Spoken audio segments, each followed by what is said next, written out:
இடமலம் நேயர்களுக்கு வணக்கம். மயிலாடுதுறை தொகுதியோட நிலவரம் பார்க்கலாம். இங்க சாம்பிள்ஸ் வந்து 951, ஆனா வேலிட் அப்படின்னு சொல்லப்படுறது 947. இந்துக்கள் 831, கிறிஸ்தவர்கள் 40, முஸ்லிம்கள் 75, அதர்ஸ்ல இருந்து 1, ஆண்கள் 452 பேர், பெண்கள் 486 பேர், மூன்றாம் பால் எடுத்தோர் 9 பேர்.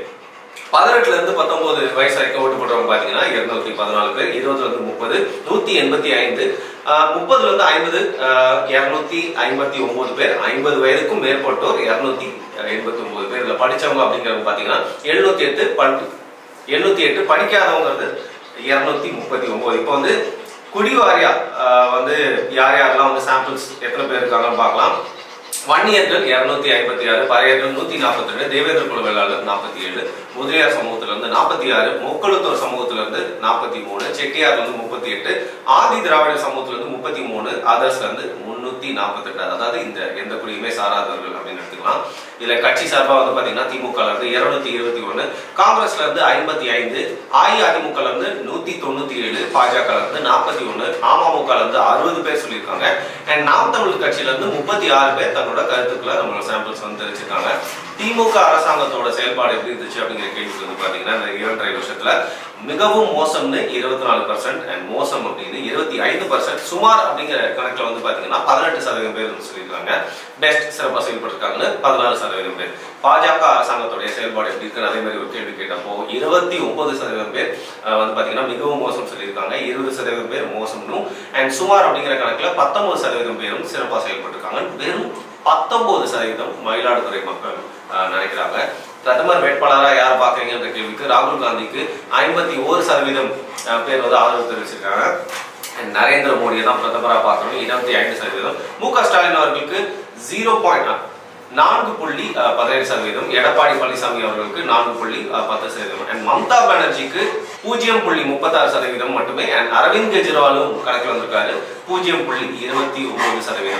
அண்ட் அடுத்த கட்ட கேள்விகளா பாத்தீங்கன்னா விஜய் அவர்கள் கட்சி ஆரம்பிச்சிருக்காரு. நடிகர் விஜய் தமிழக வெற்றி கழகத்துக்கு 2026 தேர்தலில் உங்களோட வாக்குகள் இருக்குமான்னு கேட்டதுக்கு 72% பேர் இல்லைன்னு சொல்லியிருக்காங்க, போட மாட்டோம்னு. போடுவோம், கண்டிப்பா இருக்குதான் எங்களுடைய வாக்கு, தாராளம் போடுவோம்னு 13% பேர் சொல்லியிருக்காங்க. அண்ட் கான்சே சுமார் அப்படின்னு பாத்தீங்கன்னா 6.45% பேர் வந்து சொல்லியிருக்காங்க. அண்ட் 2019 நடந்த ஜெனரல் எலெக்ஷன்ல யாருக்கு ஓட்டு போட்டீங்கன்னு கேட்டா திமுக கூட்டணிக்கு 55% பேரும், அஇஅதிமுக கூட்டணிக்கு 29% பேரும், நாம் தமிழர் கட்சிக்கு 5% பேரும் தங்களோட வாக்குகள் வந்து போட்டதா சொல்லியிருக்காங்க. இப்போ நாளானைக்கு நடக்க போற 2024 லோக்சபா தேர்தலில் யார் உங்களுடைய ஓட்டு அப்படிங்கிற திமுக கூட்டணிக்கு 39% பேரும், அஇஅதிமுக கூட்டணிக்கு 32% பேரும், பாஜக கூட்டணிக்கு 16% பேரும், நாம் தமிழர் கட்சிக்கு 6% பேரும் வாக்குகள் அளிப்பதா சொல்லியிருக்காங்க.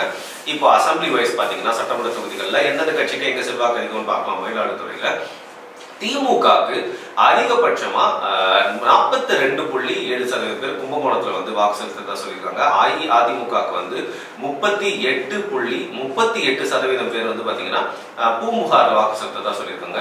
பாஜக கூட்டணிக்கு அதிகப்படியா 20.71% பேர் பாபநாசத்துல வந்து வாக்கு செலுத்தணும்னு சொல்லியிருக்காங்க. அண்ட் நாம் தமிழர் கட்சிக்கு அதிகப்படியா 6.28% பேர் பாபநாசத்துல வாக்கு செலுத்தணும்னு சொல்லியிருக்காங்க. இங்கெல்லாம் எல்லா கட்சிக்கும் ரெஸ்பெக்டிவா பாத்தீங்கன்னா ஸ்ட்ராங்கா இருக்காங்க. ஸோ ஃபைனல் ரிசல்ட்ஸ் திமுக கூட்டணி தான் ஜெயிக்கும் அப்படிங்கிறது நம்மளோட ஸ்டாட் சொல்லுது. 38% பேர் வந்து திமுக கூட்டணிக்கும், அஇஅதிமுக கூட்டணிக்கும் 34% பேரும், பாஜக கூட்டணிக்கு 16% பேரும், நாம் தமிழர் கட்சிக்கு வெறும் 5% மட்டுமே. ஸோ மயிலாடுதுறையில நல்லா கிளீன் ஸ்வீப் இருக்கும் போது திமுக. மயிலாடுதுறையில ஒரு 4% லீட்ல திமுக போறாங்க. ஓகே, ஜெயிக்கிறதுக்கான வாய்ப்புகள் அதிகமா இருக்கு. ஸோ அவங்க தான் ஜெயிப்பாங்க அப்படிங்கிறது தான் கருத்துக்களுக்குள்ள நம்பலாம் இல்லையா? மிக்க நன்றி ஹரிஷ், உங்களுடைய இன்புட்ஸ்க்கு.